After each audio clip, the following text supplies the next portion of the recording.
Hi friends, welcome back to Arsikere Arun YouTube channel. First time ಯಾರೆಲ್ಲ ನೋಡ್ತೀರಾ please ದಯವಿಟ್ಟು ನಮ್ಮ ಚಾನಲ್ ಸಬ್ಸ್ಕ್ರೈಬ್ ಮಾಡ್ಕೊಂಡು ವಿಡಿಯೋನ ವಾಚ್ ಮಾಡಿ. ಯಾಕೆಂದ್ರೆ ನಿಮ್ಮ ಸಪೋರ್ಟ್ ಇದ್ರೆ ಕೂಡ ನಾವು ವಿಡಿಯೋ ಮಾಡಕ್ಕಾಗುತ್ತೆ ಎವ್ರಿ ಡೇ. ತುಂಬಾ ಜನ ವಾಚ್ ಮಾಡ್ತೀರಾ ಬಟ್ ದಯವಿಟ್ಟು ಯಾರು ಸಬ್ಸ್ಕ್ರೈಬ್ ಮಾಡ್ಕೊಂತಿಲ್ಲ ನಮ್ಮ ಚಾನಲ್. ನಿಮ್ಮ ಸಪೋರ್ಟ್ ಇಲ್ಲಾಂದ್ರೆ ನಮಗೆ ವಿಡಿಯೋ ಮಾಡಕ್ಕೆ ಮೋಟಿವೇಶನ್ ಆಗಲ್ಲ.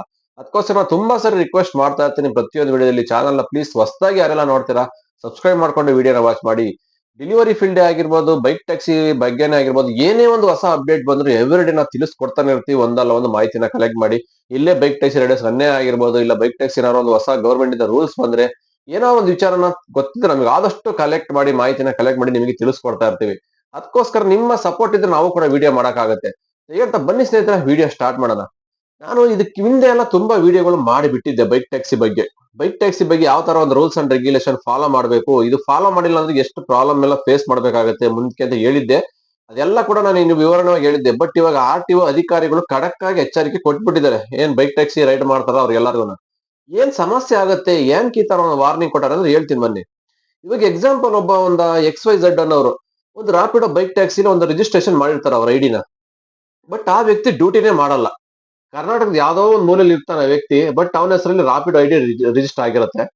ಅವನ ಹೆಸರಲ್ಲಿ ರಿಜಿಸ್ಟರ್ ಆಗಿರುತ್ತೆ, ಡ್ಯೂಟಿ ಮಾಡ್ತಾನೆ ಇನ್ನೊಬ್ಬ ಆಗಿರ್ತಾನೆ. ಯಾರ ಅವನ ತಮ್ಮನೋ ಅವ್ರ ರಿಲೇಷನ್ ಇಲ್ಲ ಅವನ ಫ್ರೆಂಡ್ ಯಾರ ಮತ್ತೊಬ್ಬ ಇನ್ನೊಬ್ಬ.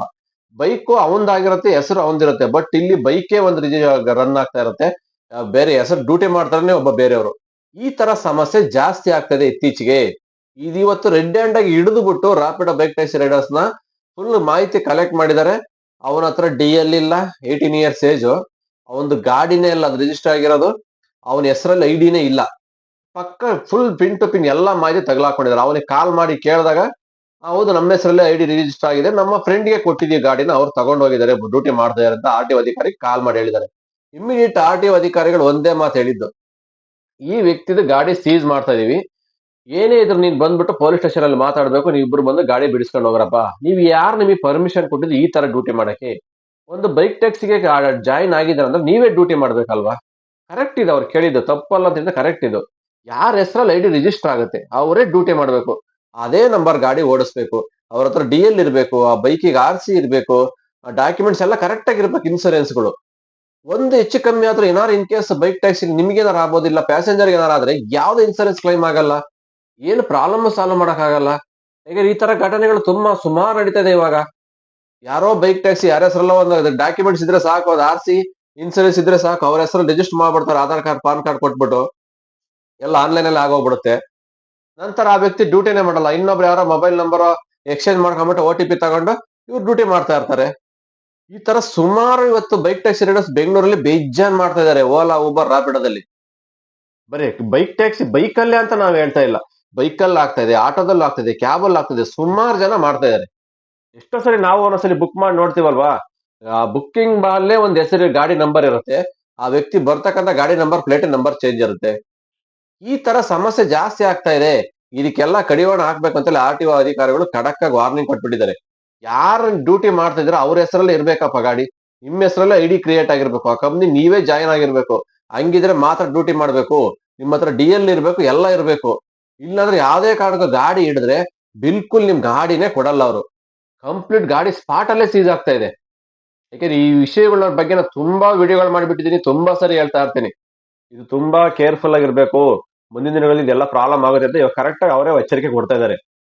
ಇನ್ ಮುಂದೆ ಆದ್ರೂ ಯಾರೆಲ್ಲ ಈ ತರ ಫೇಕ್ ಐಡಿಗಳು ಮಾಡ್ತಿರಲ್ಲ ಬೇರೆಯವ್ರ ಹೆಸರಲ್ಲಿ ತಗೊಂಡು, ಇವೆಲ್ಲ ಸ್ಟಾಪ್ ಮಾಡಿ. ನಿಮ್ಮ ಹೆಸರಲ್ಲೇ ಡಾಕ್ಯುಮೆಂಟ್ ರೆಡಿ ಮಾಡಿಸ್ಕೊಂಡು ನೀವೇ ಡ್ಯೂಟಿ ಮಾಡಿ. ಪಬ್ಲಿಕ್ ಕೂಡ ಈಗ ಅವೇರ್ನೆಸ್ ಕೊಡ್ತಾ ಇದಾರೆ. ಪಬ್ಲಿಕ್ ಒಂದು ವಾಯ್ಸ್ ಮೆಸೇಜ್ ಕರೆಕ್ಟ್ ಆಗಿ ಕೊಟ್ಬಿಟ್ಟಿದ್ದಾರೆ. ನೀವ್ ಯಾವ್ದೋ ಒಂದು ಬೈಕ್ ಬುಕ್ ಮಾಡ್ತೀರಾ ಅಂದ್ರೆ ನಿಮ್ಮ ಹತ್ರ ರೈಡರ್ ಬಂದ್ರೆ ಅವ್ರ ಹೆಸರಲ್ಲಿ ಬೈಕ್ ಇದೆಯಾ, ಅವ್ರ ಹೆಸರಲ್ಲಿ ರಿಜಿಸ್ಟರ್ ಆಗಿದ್ಯಾ, ಅಲ್ಲಿ ಬಂದಿರ್ತಕ್ಕಂಥ ಹೆಸರು ನಿಮ್ ಬುಕ್ ಮಾಡಿರ್ತಲ್ಲ ಬುಕ್ಕಿಂಗ್ ಅಲ್ಲಿ ಅದೇ ಹೆಸರು ಇವ್ರದೇನಾ, ಇಲ್ಲ ಬೇರೆ ಯಾರು ಬಂದಾರ, ನಿಮ್ಗೆ ಯಾಕಂದ್ರೆ ಫೋಟೋ ಬರ್ತದ. ನಿಮಗೆ ಬುಕ್ಕಿಂಗ್ ಮಾಡಿದಾಗ ಆ ವ್ಯಕ್ತಿದು ಫೋಟೋ ಬರುತ್ತೆ. ಅಲ್ಲೇ ಒಂದು ಫೋಟೋ ಇದ್ದು ಇಲ್ಲಿ ಯಾವ್ದೋ ಬೇರೆ ಒಬ್ಬ ವ್ಯಕ್ತಿ ಗಾಡಿ ತಗೊಂಡ್ಬಂದ್ರೆ ಖಂಡಿತ ಹೋಗ್ಬೇಡಿ. ಫುಲ್ ಹೆಲ್ಮೆಟ್ ಕೊಡ್ತಾ ಇದಾರ, ಫುಲ್ ಹೆಲ್ಮೆಟ್ ಕೊಟ್ರೆ ಮಾತ್ರ ಯೂಸ್ ಮಾಡಿ. ಈ ತರ ಫುಲ್ ಪಬ್ಲಿಕ್ಸ್ ಒಂದು ಮೆಸೇಜ್ ಪಾಸ್ ಮಾಡ್ತಾ ಇದಾರೆ ಇವಾಗ. ಈ ತರ ಯಾರೆಲ್ಲ ಹಾಫ್ ಹೆಲ್ಮೆಟ್ ಕೊಡ್ತಾರೆ, ಬೇರೆ ಯಾರೋ ಬುಕ್ಕಿಂಗ್ ಅಲ್ಲಿ ಇರುತ್ತೆ, ಯಾರೇ ಬರ್ತಾರೆ ವಿತೌಟ್ ಬೇರೆ ನಂಬರ್ ಪ್ಲೇಟ್ ಗಾಡಿ ಬರುತ್ತೆ, ಇಂಥವಕ್ಕೆ ದಯವಿಟ್ಟು ಹೋಗಕ್ ಹೋಗ್ಬಿಡಿ. ಯಾಕಂದ್ರೆ ನಿಮ್ಮ safe and secure. In case ಹೋಗ್ತಾ ದಾರಿ ಮಧ್ಯೆ ಏನಾದ್ರು ಆಕ್ಸಿಡೆಂಟ್ ಆಯ್ತು, ನಿಮ್ಗೆ ಏನಾದ್ರು ಹೆಚ್ಚು ಕಮ್ಮಿ ಆಯ್ತು ಅಂದ್ರೆ ಯಾವ್ದೇ ಕಂಪನಿಯಿಂದ ಆಗ್ಲಿ ₹1 ನಿಮಗೆ ಬರಲ್ಲ, ಆ ಡ್ರೈವರ್ ಕಡೆಯಿಂದ ₹1 ನಿಮ್ಗೆ ಯಾವ್ದು ಇನ್ಸೂರೆನ್ಸ್ ಬರಲ್ಲ. ಯಾಕಂದ್ರೆ ಕಂಪ್ನಿನೂ ಫುಲ್ ಕಡಾಖಂಡಿತವಾಗಿ ಹೇಳಿರುತ್ತೆ. ಆ ಬುಕ್ಕಿಂಗ್ ಅಲ್ಲಿ ಏನಿರುತ್ತೋ ಅಷ್ಟು ಡಾಕ್ಯುಮೆಂಟ್ಸ್ ಕರೆಕ್ಟ್ ಆಗಿ ಇರ್ಬೇಕು ರೈಡರ್ದು. ಅದೇ ರೈಡರ್ ಡ್ಯೂಟಿ ಮಾಡ್ತಾ ಇರ್ಬೇಕು. ಅದೇ ರೈಡರ್ ಗಾಡಿ ಅದೇ ನಂಬರ್ ಗಾಡಿ ಬಂದಿರ್ಬೇಕು. ಹಂಗಿದ್ರೆ ಮಾತ್ರನೇ ಇನ್ಸೂರೆನ್ಸ್ ಕ್ಲೈಮ್ ಆಗತ್ತಿಲ್ಲ. ಅದು ಯಾವ್ದೇ ಕಾರಣಕ್ಕೂ ಕ್ಲೈಮ್ ಆಗಲ್ಲ ಅಂತ ಕಂಪ್ನಿನೂ ಕೂಡ ವಾರ್ನಿಂಗ್ ಕೊಟ್ಟಿದೆ ಎಷ್ಟೋ ಸರಿ. ಈ ಇಂಥ ಟೈಮಲ್ಲಿ ಏನ್ ಮಾಡ್ತಾರೆ, ಕೆಲವು ಹುಡುಗರು ಬೇರೆ ಬೇರೆ ನಂಬರ್ ಬೇರೆ ಬೇರೆ ಗಾಡಿಗಳೆಲ್ಲ ತಗೊಂಡ್ಬಂದ್ಬಿಡ್ತಾರೆ. ಏನೋ ಎಮರ್ಜೆನ್ಸಿ ಪಾರ್ಟ್ ಟೈಮ್ ಮಾಡೋಣ ಅಂತವ. ಆ ತರ ಆದಾಗ ಪಬ್ಲಿಕ್ಸ್ಗೆ ಏನಾದ್ರು ಪ್ರಾಬ್ಲಮ್ ಆದಾಗ ಅವ್ರಿಗೂ ಕೂಡ ಮೇಜರ್ ಇಶ್ಯೂ ಆಗುತ್ತೆ. ಯಾವುದೇ ಒಂದು ಇನ್ಸೂರೆನ್ಸ್ ಕ್ಲೈಮ್ ಆಗಲ್ಲ. ಕೆಲವೊಬ್ಬ ಪಬ್ಲಿಕ್ ಏನ್ ಮಾಡ್ತಾರೆ, ಏನೋ ಎಮರ್ಜೆನ್ಸಿ ಪಾಪ ತುಂಬಾ ಹೊತ್ತಿಂದ ಬುಕ್ ಮಾಡಿರ್ತಾರೆ. ಯಾವ ಬೈಕ್ ಸಿಕ್ಕಿರಲ್ಲ, ಯಾವ್ದೋ ಒಂದ್ ಬಂತ ಅಕ್ಸೆಪ್ಟ್ ಮಾಡ್ಕೊಂಡ್ರೆ, ಯಾರೋ ಬಂದ್ರ ಸಾಕ್ ಬಿಡಪ್ಪ ಅಷ್ಟೇ ಅವ್ರಿಗೆ ಆಗಿರುತ್ತೆ.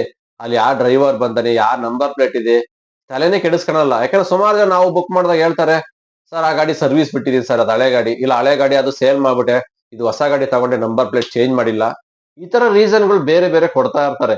ಬಟ್ ಅದಕ್ಕೂ ನಾನು ಹೇಳ್ತಾ ಇರ್ತೀನಿ, ಯಾವ್ದೇ ಹೊಸ ಗಾಡಿ ತಗೊಂಡ್ರೆ ಹೋಗಿ ಇಮಿಡಿಯೇಟ್ ಆಗಿ ಗಾಡಿನ ರಿಜಿಸ್ಟ್ರೇಷನ್ ಮಾಡಿಸಿ. ನಂಬರ್ ಪ್ಲೇಟ್ ಯಾವ್ದಿದೆ ಆ ಗಾಡಿನ ಆಫೀಸಲ್ಲಿ ಮಾಡಿಸಿ, ಖಂಡಿತ ಎಕ್ಸ್ಚೇಂಜ್ ಮಾಡ್ಕೊಡ್ತಾರೆ. ಮಾಡಲ್ಲ ಅಂತ ಹೇಳಲ್ಲ. ಹಳೆ ಗಾಡಿ ಈ ತರ ಪ್ರಾಬ್ಲಮ್ ಆಯ್ತು, ಓಲ್ಡ್ ಆಯ್ತಾ ಗಾಡಿ ಅಂದ್ರೆ, ಇನ್ನೊಂದು ಗಾಡಿ ನಿಮ್ಮ ಹೆಸರು ಹೊಸ ಬೈಕ್ ತಗೊಂಡಿದ್ರೆ ಅದೇ ನಂಬರ್ನ ನಿಮ್ಮ ಐಡಿಗೆ ರಿಜಿಸ್ಟರ್ ಮಾಡಿಸಿ. ಯಾಕೆಂದ್ರೆ ಇನ್ ಕೇಸ್ ಮುಂದೆ ಮುಂದೆ ಪ್ರಾಬ್ಲಮ್ ಆಗತ್ತೆ. ನೀವು ಇನ್ನು ಬೈಕ್ ಟ್ಯಾಕ್ಸಿ ಮಾಡಕ್ ಆಗಲ್ಲ, ತುಂಬಾ ಸ್ಟ್ರಿಕ್ಟ್ ಮಾಡ್ತಾ ಇದಾರೆ. ಯಾಕೆಂದ್ರೆ ಹೊಸ ಗೈಡ್ಲೈನ್ಸ್ ಬಂತಲ್ಲ ಆರ್ ಟಿ ಒ, ಈಗ ಕೋರ್ಟ್ ಇಂದ ರಾಜ್ಯ ಸರ್ಕಾರಕ್ಕೆ ಏನ್ ಪಾಲಿಸಿ ಕೊಟ್ರಲ್ವಾ, ಮುಂದ್ ಇವೆಲ್ಲ ಪಾಲಿಸಿ 100% ಬರ್ತಾವಿನ್ನ. ಕಂಪಲ್ಸರಿ ಮಾಡ್ಲೇಬೇಕಾಗತ್ತೆ. ಎಷ್ಟೋ ಐಡಿಗಳು ಕಮ್ಮಿ ಆಗ್ತಾವ ನೋಡಿ, ನಾವು ಹೋಗ್ತಾ ಹೋಗ್ತಾ. ಯಾಕಂದ್ರೆ ಸುಮಾರು ಎರಡೆರಡು ಐಡಿ ಯೂಸ್ ಮಾಡ್ತಾರೆ ಒಬ್ಬೊಬ್ರು. ಸುಮಾರು ಜನ ನೋಡಿದೀವಿ, ಎರಡೆರಡು ಐಡಿ ಯೂಸ್ ಮಾಡ್ತಾರೆ, ಪಾರ್ಸಲ್ ಎಲ್ಲ ಹೊಡಿತಾ ಇರ್ತಾರೆ. ಬೇರೆ ಯಾರ್ದೋ ಒಂದು ಫ್ರೆಂಡ್ ಅಲ್ಲಿ ರಿಜಿಸ್ಟರ್ ಮಾಡಿಸ್ಕೊಂಡು ಅವರ ಅದರಲ್ಲಿ ಎರಡೆರಡು ಮೊಬೈಲ್ ಇಟ್ಕೊಂಡು ಯೂಸ್ ಮಾಡ್ತಾರೆ. ಬಟ್ ಮುಂದ್ ಇವೆಲ್ಲ ಪ್ರಾಬ್ಲಮ್. ಪಾರ್ಸಲ್ ಏನೋ ಮಾಡ್ಬಿಡ್ಬೋದು, ಹೆಂಗೋ ನಡೀತದೆ ಅನ್ಬೋದು. ಬಟ್ ಬೈಕ್ ಟ್ಯಾಕ್ಸಿ ಮಾಡಕ್ ಆಗಲ್ಲ ಬೇರೆ ರೆಡಿ ತಗೊಂಡು. ಅದ್ರಲ್ಲಿ ಎಸ್ಪೆಷಲಿ ಲೇಡೀಸ್ ಬಂದ್ರೆ ಆಗದೇ ಇಲ್ಲ. ಯಾಕಂದ್ರೆ ಫೋನು ಹೋಗಲ್ಲ, ಬೇರೆ ನಂಬರ್ ಇದ್ದಾಗ ಕಾಲ್ ಮಾಡಕ್ ಹೋದ್ರೆ ಫೋನ್ ಹೋಗಲ್ಲ, ಅದೇ ನಂಬರ್ ರಿಜಿಸ್ಟರ್ ಇರ್ಬೇಕು. ಹಾಗಾಗಿ ಈ ತರ ಎಲ್ಲ ಸಮಸ್ಯೆಗಳು ಜಾಸ್ತಿ ಆಗ್ತವೆ. ಸುಮಾರು ಪ್ರಾಬ್ಲಮ್ ಇವಾಗ. ಇವತ್ತು ಆಕ್ಸಿಡೆಂಟ್ ಬೇರೆ ಒಂದಾಗಿದೆ ಬೈಕ್ ಟ್ಯಾಕ್ಸಿದು. ಅದು ಕೂಡ ನೆಕ್ಸ್ಟ್ ಇನ್ನೊಂದು ವಿಡಿಯೋ ಮಾಡ್ತೀನಿ, ಅದಕ್ಕೆ ಸಪರೇಟ್ ವಿಡಿಯೋ ಮಾಡ್ತೀನಿ ಅದನ್ನ, ಏನ್ ಪ್ರಾಬ್ಲಮ್ ಆಯ್ತು ಏನಾಯ್ತು ಅಂತ. ಬಟ್ ಇವತ್ತು ಆರ್ ಟಿ ಒ ಇಂದ ಬಂದಿರ್ತಕ್ಕಂಥ ಮೇಜರ್ ಇದೊಂದು ಮೆಸೇಜ್, ತುಂಬಾ ಅಲರ್ಟ್ ಆಗಿರ್ಬೇಕಿನ್ನ ಬೈಕ್ ಟ್ಯಾಕ್ಸಿ ರೈಡರ್ಸ್ ಏನೇನ್ ಡ್ಯೂಟಿ ಮಾಡ್ತಾರೆ ಎಲ್ಲಾರು ಬೆಂಗಳೂರಲ್ಲಿ. ಆಕ್ಚುಲಿ ತುಂಬಾ ಕಷ್ಟ ಆಗುತ್ತೆ ಮುಂದಕ್ಕೆ ಡ್ಯೂಟಿ ಮಾಡೋದು. ಪಕ್ಕ ಅವೆಲ್ಲ ಡಾಕ್ಯುಮೆಂಟ್ಸ್ ನಿಮ್ದಿದ್ರೆ ಮಾತ್ರನೇ ಇನ್ನ ಡ್ಯೂಟಿ ಮಾಡಬಹುದು. ಒಂದೇನಾರು ಇಲ್ಲ ಅಂದ್ರೆ ನಿಮ್ಮ ಗಾಡಿ ಸ್ಪಾಟ್ ಅಲ್ಲೇ ಸೀಸ್, ಮುಲಾಜೆ ಇಲ್ಲ, ಆ ತರ ಸೀಸ್ ಮಾಡ್ತಾರೆ. ಗೊತ್ತಿರೋ ವಿಚಾರನ ಎಲ್ರಿಗೂ ಎಷ್ಟೋ ವಿಡಿಯೋ ಮಾಡಿಬಿಟ್ಟಿದ್ದೀನಿ ನಾನು ಈ ತರದವು. ಬಟ್ ಎಲ್ಲ ಸುಮಾರು ಜನ ನೆಗ್ಲಿಜೆನ್ಸಿ ಮಾಡ್ತಾರೆ, ಏನಾಗಲ್ಲ ಬಿಡು, ಯಾರು ಹಿಡಿಯಲ್ಲ, ಯಾರು ಕೇಳಲ್ಲ ಅಂತಾರೆ. ಬಟ್ ಇವಾಗ ಆರ್ ಟಿ ಒ ಇಂದಾನೆ ಖಡಕ್ ಆಗಿ ವಾರ್ನಿಂಗ್ ಕೊಟ್ಟಿರೋದ್ರಿಂದ ಮುಂದಿನ ದಿನಗಳಲ್ಲಿ ಪಕ್ಕ ಗಾಡಿ ಹಿಡದೇ ಹಿಡಿತಾರೆ ಬೈಕ್ ಟ್ಯಾಕ್ಸಿ. ಯಾಕಂದ್ರೆ ನೋಡಿದ ತಕ್ಷಣ ಗೊತ್ತಾಗುತ್ತೆ ಬೈಕ್ ಟ್ಯಾಕ್ಸಿನೇ ಮಾಡ್ತಿರೋದು ಇವ್ರು ಅಂತವ. ಇವರು ಫುಲ್ ಹೆಲ್ಮೆಟ್ ಹಾಕೊಂಡಿರ್ತಾರೆ, ಪ್ಯಾಸೆಂಜರ್ಗೆ ಹಾಫ್ ಹೆಲ್ಮೆಟ್ ಕೊಟ್ಟಿರ್ತಾರೆ, ಮೊಬೈಲ್ ಸ್ಟ್ಯಾಂಡ್ ಇರುತ್ತೆ, ಲೊಕೇಶನ್ ನೋಡ್ಕೊಂಡು ಹೋಗ್ತಾ ಇರ್ತಾರೆ. ಇದೆಲ್ಲ ಏನಾಗುತ್ತೆ ಅಂದ್ರೆ ಇಮಿಡಿಯೇಟ್ ನೋಡಿದ ತಕ್ಷಣ ಪ್ರತಿಯೊಬ್ಬ, ಯಾರಿಗೆ ಆಟೋ ಡ್ರೈವರ್ ಆಗಿರ್ಬೋದು, ಪಬ್ಲಿಕ್ಸ್ ಆಗಿರ್ಬೋದು, ಪೊಲೀಸ್ ಆಗಿರ್ಬೋದು, ಯಾರಿಗೇ ಆಗ್ಲಿ ಇವನು ಬೈಕ್ ಟ್ಯಾಕ್ಸಿ ರೈಡರ್ ಅಂತ ಇಮಿಡಿಯೇಟ್ ನೋಡಿದ ತಕ್ಷಣ ಗೆಸ್ ಮಾಡ್ಬೋದು. ಆ ತರ ಇರುತ್ತೆ. ಅಂತ ಟೈಮಲ್ಲಿ ನಿಮ್ಮನ್ನೇ ಟಾರ್ಗೆಟ್ ಮಾಡಿ ಹಿಡಿತಾರೆ ಆರ್ ಟಿ ಒದವರು. ಹಿಡಿದು ಪ್ರತಿಯೊಂದು ಪಿನ್ ಟು ಪಿನ್ ಚೆಕ್ ಮಾಡ್ತಾರೆ. ನಿಮ್ದು ಆರ್ ಸಿ ಇದೆಯಾ, ಡಿ ಎಲ್ ಇದೆಯಾ, ಇನ್ಸೂರೆನ್ಸ್ ಇದೆಯಾ, ಆ ಹೆಸರು ನಿಮ್ದೇ ಐಡಿ ಕ್ರಿಯೇಟ್ ಆಗಿದೆಯಾ, ಡ್ರೈವರ್ ನೀವೇ ಓಡಿಸ್ತಾ ಇದ್ದೀರಾ, ಪ್ರತಿಯೊಂದು ಡಾಕ್ಯುಮೆಂಟ್ಸ್ ಕರೆಕ್ಟ್ ಆಗಿದ್ರೆ ಮಾತ್ರ ನೀವು ಬಚಾವು. ಅಷ್ಟ್ರಲ್ಲಿ ಯಾವ್ದಾರು ಒಂದೇನಾರು ಸಿಕ್ಕಿದ್ರೆ ಪ್ರಾಬ್ಲಮ್, ನಿಮ್ಮ ಗಾಡಿ ಸಿಕ್ಕಲ್ಲ, ಸೀಸ್ ಆಗೋಗುತ್ತೆ. ಅದಕ್ಕೆ ಎಷ್ಟು ಫೈನ್ ಆಗುತ್ತೆ ಏನು ಹೇಳಕ್ ಆಗಲ್ಲ. ಮುಂದಿನ ದಿನಗಳಲ್ಲಿ ಯಾವ ತರ ರೂಲ್ಸ್ ಜಾರಿ ಆಗುತ್ತೆ ಅಂತ. ಅದಕ್ಕೋಸ್ಕರ ಇವಾಗ್ಲೇ ಅಲರ್ಟ್ ಆಗಿ ಏನೇನ್ ಗಾಡಿ ಡಾಕ್ಯುಮೆಂಟ್ಸ್ ಇಲ್ವಾ, ಡಾಕ್ಯುಮೆಂಟ್ಸ್ ರೆಡಿ ಮಾಡ್ಕೊಳ್ಳಿ. ಇನ್ಸೂರೆನ್ಸ್ ಲ್ಯಾಪ್ಸ್ ಆಗಿದ್ರೆ ಇನ್ಸೂರೆನ್ಸ್ ರಿನ್ಯೂವಲ್ ಮಾಡ್ಕೊಳ್ಳಿ. ನಿಮ್ದು ಆರ್ ಸಿ ಲ್ಯಾಪ್ಸ್ ಆಗಿದ್ರೆ ಆರ್ ಸಿನ ರಿನ್ಯೂವಲ್ ಮಾಡ್ಕೊಳ್ಳಿ. ಇಲ್ಲ ಯಾವ್ದಾರು ಗಾಡಿ ಬೇರೆ ಗಾಡಿ ಪ್ರೆಸೆಂಟ್ ಓಡಿಸ್ತಾ ಇದ್ರೆ ಆ ಗಾಡಿ ಹೋಗ್ಬಿಟ್ಟು ಆಫೀಸಲ್ಲಿ ತಗೊಂಡೋಗಿ ನಿಮ್ದು ಡಾಕ್ಯುಮೆಂಟ್ಸ್ ಆರ್ ಸಿ ಕೊಟ್ಬಿಟ್ಟು ಗಾಡಿ ರಿಜಿಸ್ಟರ್ ಮಾಡಿಸಿ ಅದೇ ನಂಬರ್ಗೆ, ಹಳೇದ್ ಕ್ಯಾನ್ಸಲ್ ಮಾಡಿಸಿ. ಇವೆಲ್ಲ ಪ್ರಾಬ್ಲಮ್ ಮುಂದೆ ಫೇಸ್ ಮಾಡ್ಬೇಕಾಗತ್ತೆ. ಇವಾಗ್ಲೇ ಅಲರ್ಟ್ ಆದ್ರೆ ನೀವು ಮುಂದಕ್ಕೆ ಡ್ಯೂಟಿ ಮಾಡಕ್ ಈಸಿ ಆಗುತ್ತೆ. ಇಲ್ಲಾಂದ್ರೆ ಪ್ರಾಬ್ಲಮ್ ನೀವೇ ಫೇಸ್ ಮಾಡ್ಬೇಕಾಗತ್ತೆ. ಗಾಡಿ ಸೀಸ್ ಆದ್ರೆ ಏನ್ ಮಾಡ್ತೀರಾ, ಬಿಡಿಸ್ಕೊಂಬರಕ್ ಎಷ್ಟು ದುಡ್ಡು ಆಗುತ್ತೆ ಏನೋ ಗೊತ್ತಿಲ್ಲ. ಏನು ಪೊಲೀಸ್ ಸ್ಟೇಷನ್ ಒಂದ್ಸಲಿ ಹೋಯ್ತಂದ್ರೆ ಮುಗೀತು, ಅಲ್ಲಿಂದ ಆಚೆ ಬರೋದು ತುಂಬಾ ಕಷ್ಟ. ನೀವಾಗಿರ್ಬೋದು, ಗಾಡಿನೇ ಆಗಿರ್ಬೋದು. ಅದಕ್ಕೋಸ್ಕರ ಇವೆಲ್ಲ ಪ್ರಾಬ್ಲಮ್ ಆಗೋದ್ ಬೇಡಾದ್ರೆ ಇವಾಗಲೇ ಸೇಫ್ ಆಗಿ ಅಲರ್ಟ್ ಆದ್ರೆ ಮಾತ್ರ ಮುಂದಿನ ದಿನಗಳಲ್ಲಿ ಡ್ಯೂಟಿನ ಆರಾಮ ಮಾಡ್ಬೋದು.